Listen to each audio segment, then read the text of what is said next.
Olá, irmãos, graça e paz, tudo bem? Que bom poder, mais uma vez, poder compartilhar com você a palavra de Deus. E a gente está na primeira semana do nosso novo circuito bíblico, uma jornada por toda a Bíblia, de Gênesis a Apocalipse. Lembrando que o nosso circuito bíblico é a estratégia que a gente tem como igreja de nos ajudar mutuamente, como família, a todo mundo ler a mesma coisa, ler do mesmo contexto, ler da mesma porção da Bíblia enquanto vamos vivendo o ano. Então, você vai ver que esse circuito é bem dinâmico.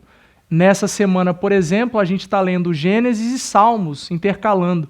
Então, ele é dinâmico, ele não é cansativo, não é pesado.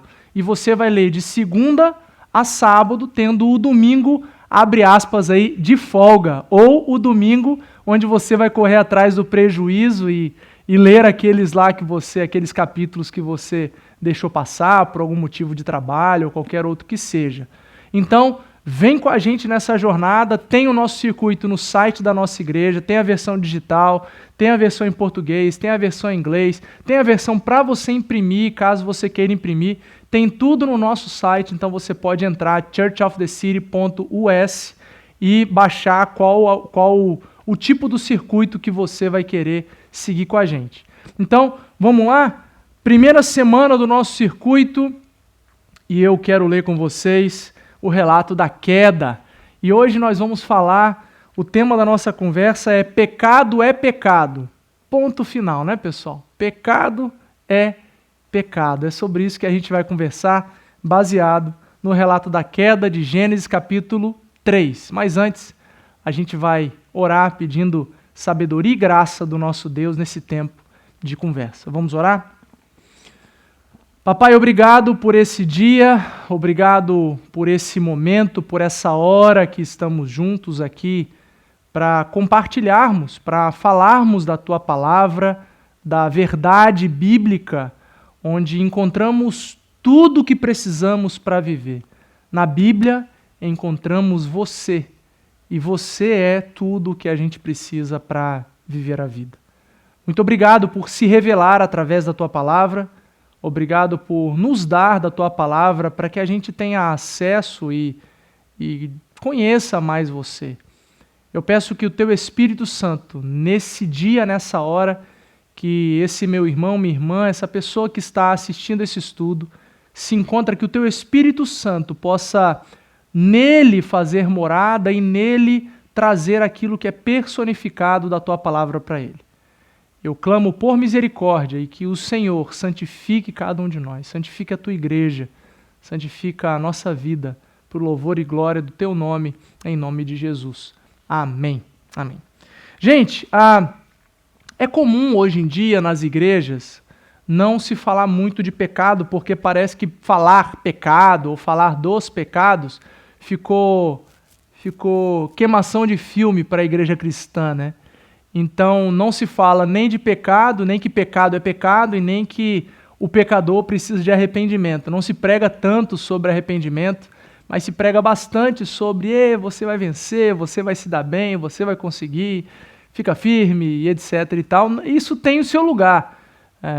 Claro que mensagens assim têm o seu lugar, mas só falar disso, não falar de pecado, não falar de arrependimento, não é bíblico, então a gente precisa pregar a Bíblia. Por isso que eu convido você a ler algumas coisas comigo de Gênesis 3. E eu vou ler alguns versos, vou pular outros, e você fica com a Bíblia aberta aí comigo, estudando comigo esse relato.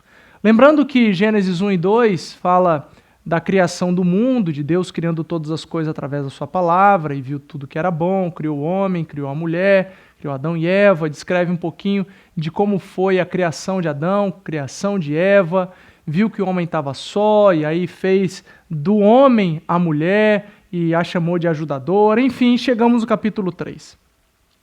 Ora, a serpente, versículo 1, ora, a serpente era o mais astuto de todos os animais selvagens que o Senhor Deus tinha feito. E ela perguntou à mulher, foi isso mesmo que Deus disse? Foi isso mesmo que Deus disse? Não comam de nenhum fruto das árvores do jardim. Respondeu a mulher à serpente: podemos comer do fruto das árvores do jardim. Mas Deus disse: não comam do fruto da árvore que está no meio do jardim, nem toquem nele. Caso contrário, vocês morrerão. Versículo 4. Certamente, disse a serpente à mulher, certamente não morrerão. Deus sabe que no dia em que dele comerem, os seus olhos se abrirão, e vocês, como Deus, serão conhecedores do bem e do mal. Para aqui, não feche a sua Bíblia que a gente vai continuar, e nem para de acessar a sua Bíblia aí. Então, a primeira coisa que eu quero dizer é que nós fomos criados à imagem e semelhança de Deus. E como fomos criados lá no relato da criação, nós vemos que Deus, ele fez o homem conforme a sua imagem, conforme a sua semelhança. Então, o que nós temos em nós é de Deus e vem de Deus. Nós somos como Deus, porque nós temos a sua imagem e somos a sua semelhança. Por causa dessa, vou chamar dessa porção do nosso DNA que é de Deus, nós sabemos, deixa eu te falar uma coisa, e guarda essa verdade no seu coração para sempre. Você sabe quando alguma coisa está errada. Você sabe. E olha, sinceramente, você não precisa ser cristão para saber aquilo que é certo e aquilo que é errado. É bem verdade que, normativamente, as leis, no mundo inteiro, grande parte, se não a grande maioria delas, são fundamentadas na história, na lei judaico-cristã. Então, todas as pessoas no mundo inteiro, elas sabem, por causa do sua porção divina do DNA, elas sabem aquilo que é certo e aquilo que é errado. Então, sendo que a gente sabe, no fundo, aquilo que é certo e errado, se prosseguimos naquilo que sabemos já de antemão que é errado, nós estamos prosseguindo conscientes de que aquilo que estamos fazendo, aquilo que faremos, aquilo que estamos em direção a fazer, está equivocado, é um erro, é um pecado. Sabemos disso por quê? É só você dar uma olhada para dentro de você. Os erros que você cometeu na vida, os pecados que você cometeu na vida, sejamos honestos. Eu não vou falar aqui todos, mas eu vou ser bem radical. A maioria deles. Eu seria bem radical se falasse todos, mas vou ser menos radical. A maioria deles, você sabia que você estava indo para um lugar minimamente perigoso. Por quê? Porque você foi criada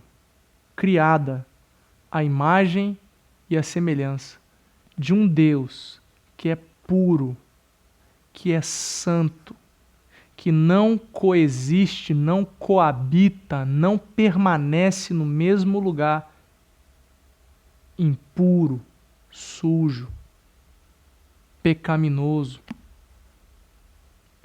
Porque você foi criado conforme a imagem e a semelhança de Deus, você sabe aquilo que é certo e aquilo que é errado. Então, quando eu começo a ler a história desse tempo que a serpente começa a falar com a mulher, eu reparo algumas coisas. Primeiro que o diabo ele é muito sutil, pessoal. Hollywood, e na verdade a história, desenhou o diabo como um bichão feio, né? Como um bichão chifrudo, vermelho, com rabo pontiagudo, que fala grosso, que tem um tridente na mão. um bicho esquisito que se a gente visse, a gente saía correndo. Um monstro, né? Mas olha, essa inclusive é uma estratégia dele, de achar que ele é esse cara aí. Ele é desenhado dessa maneira para que as representações sutis, bonitas aparentemente, cativantes, não sejam atribuídas a ele, Satanás. Então, não sei se você sabe, mas o diabo, Satanás, ele tem a fama de ser enganador, porque ele é o pai da mentira. Então ele é mentiroso, ele veio para roubar, para matar e para destruir, enquanto que Jesus veio para dar vida, é isso que o texto sagrado fala. Como ele veio para roubar, matar e destruir, ele é um mestre do engano. E se a gente soubesse que o enganador está na nossa frente, a gente ia se relacionar com o enganador? Se você soubesse que um trambiqueiro vai te dar o cano no seu trabalho, se o mal pagador está te contratando para trabalhar, você faria o trabalho para ele? Mas como o cara é enganador, como o cara é bom, você vai na inocência de que ele é uma boa pessoa, um bom pagador, um bom patrão, uma boa pessoa. E aí você, no processo, quando é a hora do vamos ver mesmo, dele apresentar quem ele verdadeiramente é, ele se desmascara. E aí você descobre que aquele enganador, que aquele mal pagador, mesmo com uma aparência muito bonita, muito bem afeiçoada, muito honesta, um discurso tão bonito, ele é um trambiqueiro. Se o diabo ele é o mestre da enganação, você acha que ele vai se apresentar claramente para você como alguém que é enganador, pessoal? Não, ele vai pegar a verdade. A base do diabo sempre é para enganar as pessoas, especialmente essas que são cristãs, que a grande estratégia dele de vida é derrubar aqueles que são de Deus e manter cativos todos os que estão com ele. Então, a estratégia dele é pegar a base da verdade, a Bíblia, aquilo que Deus falou, e questionar isso. E lançar dúvida sobre a verdade. Lançar dúvidas sobre quem Deus é, sobre o que ele faz, sobre a maneira dele agir, sobre o que Deus falou. Perceba como ele é sutil aqui no versículo 3, no versículo 1 ainda. Foi isso mesmo que Deus disse? Não comam de nenhum fruto das árvores do jardim? Não foi isso que Deus tinha dito. Deus tinha dito, comam livremente de toda árvore. Só não coma da árvore do conhecimento do bem e do mal, que está no centro do jardim, e não coma da árvore da vida. Não comam, só isso. O resto, pessoal, come à vontade. Então vem a serpente e fala, foi isso mesmo que Deus disse?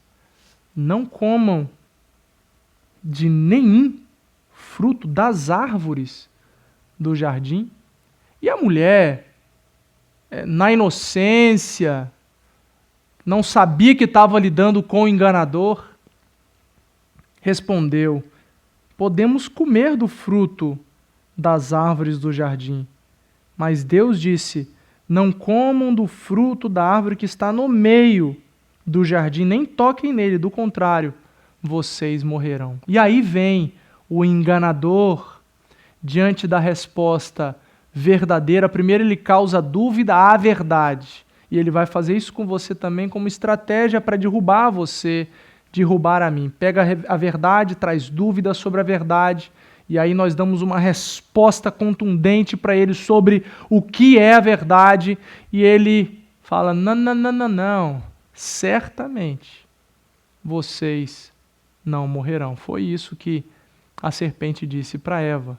E aí ele claramente mente, em oposição ao que Deus falou. Ele fala, não, Deus está errado, certo sou eu. Ele diz: disse a serpente, certamente não morrerão, versículo 4.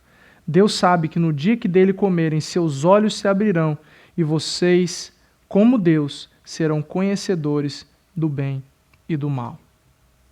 O diabo, ele é sempre sutil. Cuidado. As oportunidades para você pecar nunca serão esdrúxulas, nunca serão possibilidades que você certamente vai correr, vai fugir imediatamente assim que vir. Não, elas são atrativas. E o diabo ele vai chegar até você de um jeito que vai ser, você vai gostar. Porque ele é enganador. Olha o que diz o versículo 6. Quando a mulher viu que a árvore parecia agradável ao paladar, repare, quando ela viu que a árvore parecia agradável ao paladar, era atraente aos olhos e, além disso, desejável para ela se obter discernimento, tomou do seu fruto, comeu e deu a seu marido, que comeu também. Tudo começa na atração. O pecado, ele é atraente. Se não fosse atraente, a gente não cometeria pecado. Se o pecado não fosse alguma coisa que mexesse com a gente, com o nosso desejo, com as nossas emoções, com o nosso ego, com as nossas vontades, se não fosse um negócio desse, a gente estaria vivendo uma vida perfeita, santa, maravilhosa. Mas o pecado nos atrai. O pecado nos seduz. O pecado, assim como o enganador, nos engana. Ele mente para nós. E aprenda uma coisa comigo aqui agora, rapidinho.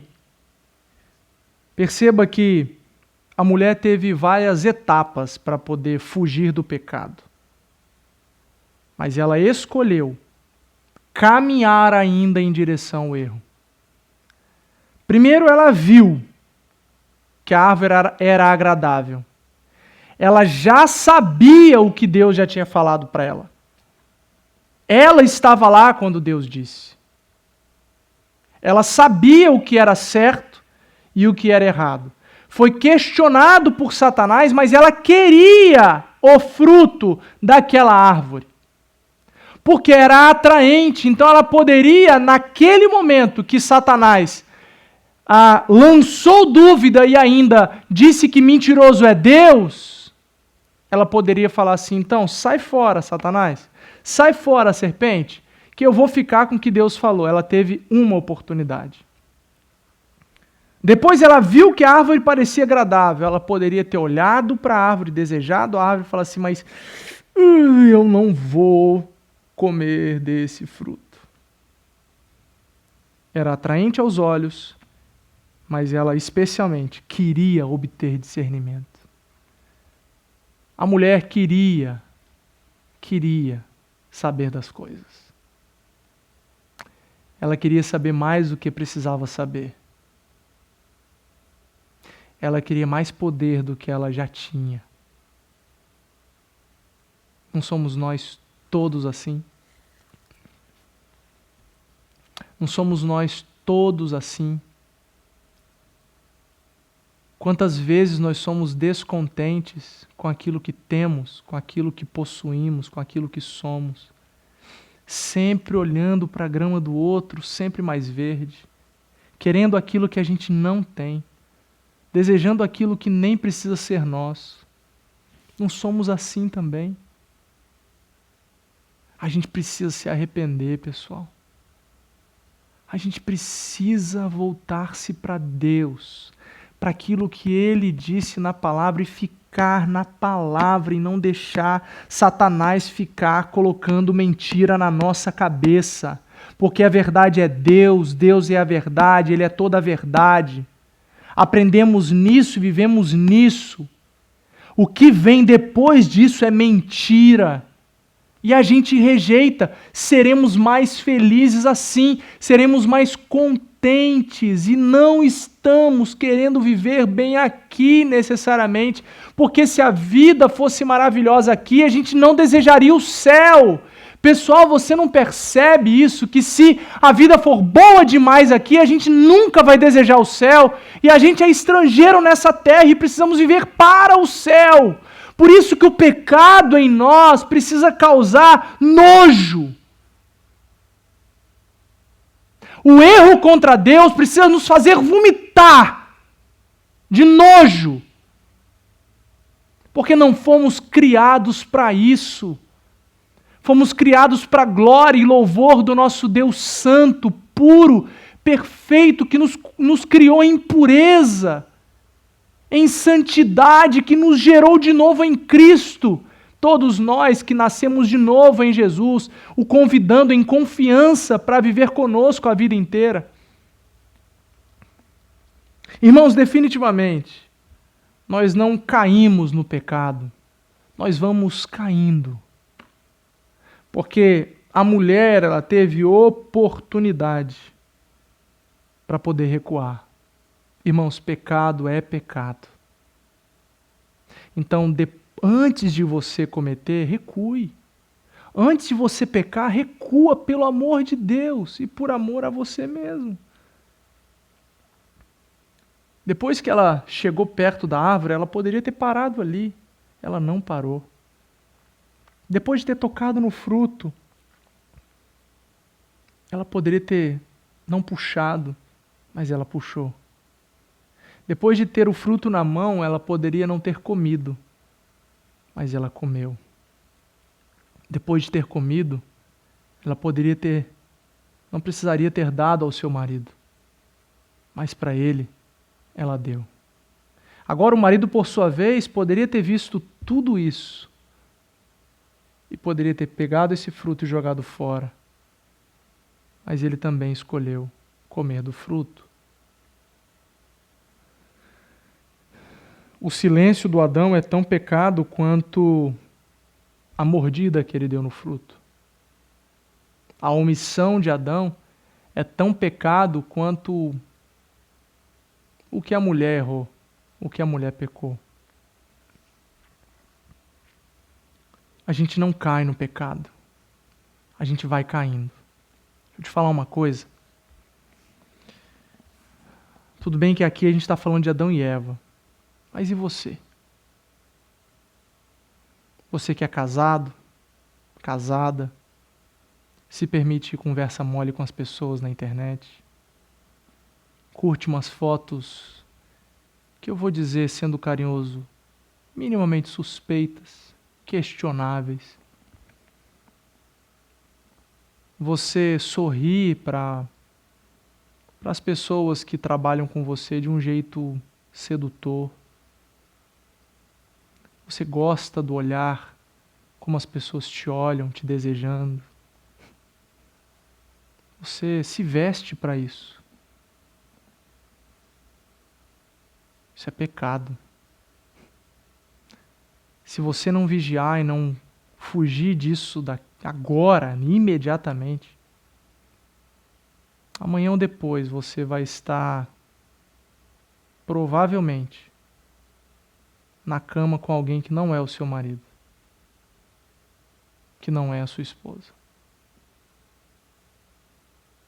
Você que é solteiro, solteira, e não é feliz em Deus integralmente, e quer atrair a atenção somente para você, atrair os olhares das pessoas para você, para que assim você tenha significado, e aí você se molda de acordo com as necessidades que se apresentam para você, e você é um artista, uma artista cheio de personagens. Você que fica no solitário, não buscando a Deus, mas buscando satisfazer os desejos da sua carne. Na pornografia, nas conversas moles, nas insinuações, nos jogos sedutores. Isso é pecado. Você que abre uma exceção no seu trabalho para fazer um negócio mal feito, uma mentira contada. Isso é pecado. E aí daqui a pouco você vai ter que mentir de novo, porque você contou aquela outra mentira. Isso nunca vai ter fim, você vai ser prisioneiro das mentiras que você conta. Isso é pecado. Os filhos que mentem para os pais que mentem para os filhos, os adultos que mentem para o imposto de renda, que não declaram exatamente aquilo que ganham,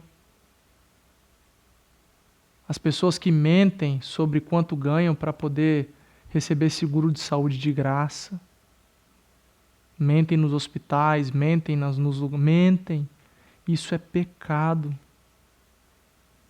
Isso tudo é pecado. Irmãos, a gente não cai no pecado, a gente vai caindo e uma coisa puxa a outra.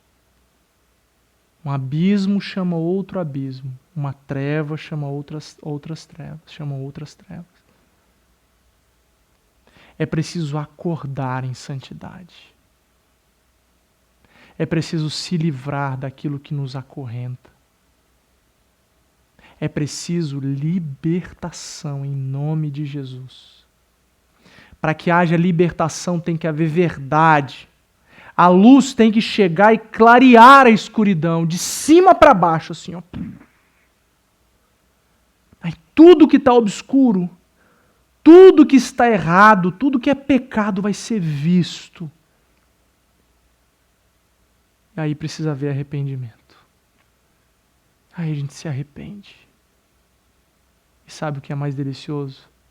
Encontra de Deus abraço, afeto, acolhimento. A gente não cai no pecado. A gente vai caindo. O texto continua, irmãos, e mostra que os olhos dele se abriram. E aí começa o que hoje a gente vê que é super normal. Depois que Deus se encontra com eles, pergunta para Adão: você estava onde, Adão? Estava escondido, estava nu. Mas quem disse que você estava nu? Mas então, eu errei. Na verdade, Deus, mas olha a mulher que você me deu. E a mulher: Deus, mas olha a serpente, foi ela. E aí é aquele jogo de empurra, ninguém assume nada. Então, sabe o que o pecado faz com a gente? O pecado tira a nossa autoridade, nos faz covardes.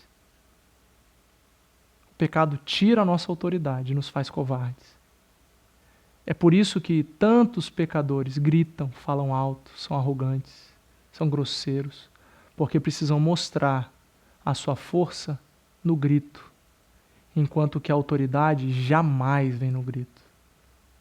A autoridade vem no serviço, no quanto que eu me nego por amor a você. Você respeita alguém e reconhece a autoridade de alguém que se sujeita, que não se afirma, mas se sujeita. O pecado tira a nossa autoridade e nos faz covardes.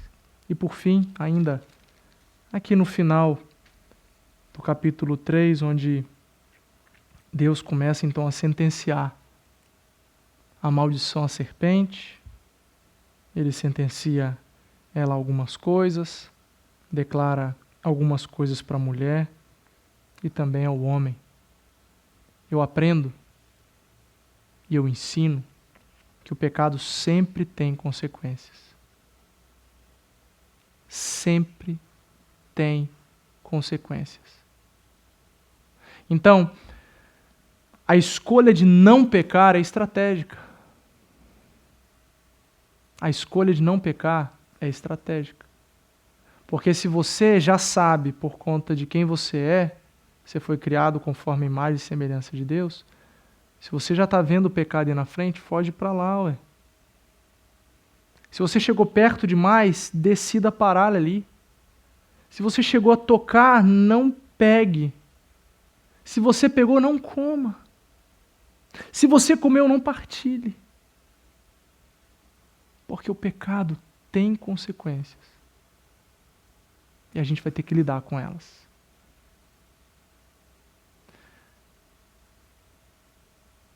Mas e Jesus? Jesus é a solução para o pecado. Jesus é o remédio definitivo para uma vida de queda. Ele nos traz desse lugar, nos resgata desse lugar de caídos e nos coloca, como diz o Salmo 40, em cima de uma rocha firme e segura. Jesus é a solução para os nossos problemas. Jesus é a solução para a falta de esperança. As consequências do pecado, elas até podem persistir. Mas agora, o meu coração é completamente renovado por Deus através de Jesus Cristo. Pecado é pecado, mas o Senhor Jesus é libertação para mim e para você de toda a corrente, de toda a prisão do pecado. Se você tem cometido pecados, errado contra Deus, errado contra as pessoas, contra o seu cônjuge, contra os seus amigos, peça perdão a Deus e se resolva com as pessoas. Certamente a sua vida vai ser uma vida contente. Você vai pagar um preço, claro, sempre tem consequências, mas a paz que vai estar no seu coração, o alívio que você vai sentir dos seus ombros, fala para mim depois quanto que é maravilhoso. Por favor, compartilha comigo que eu quero glorificar a Deus junto com você, eu quero ser fortalecido em fé por causa da sua experiência. Pecado é pecado, mas Jesus veio te libertar das correntes do inferno, do engano de Satanás. Você pode ser vencedor, santo, puro, por causa de Jesus e o Espírito Santo de Deus na sua vida. Abra o seu coração para Ele, convide-o para entrar na sua vida e confia nele como o único que pode te levar a uma vida pura e santa e que te leva para o céu. Peça ao Espírito Santo de Deus para gerar em você o fruto dele, que é paz, amor, bondade, longanimidade, mansidão, domínio próprio, fé, temperança. Tem mais um que eu esqueci. Tudo isso é gerado por causa de Deus em você. Que Deus te abençoe, que Deus nos ajude a viver uma vida reta e santa, para a glória dele, para o bem dos outros e para o nosso também. Deus te abençoe, fica com Deus e até a próxima. Tchau.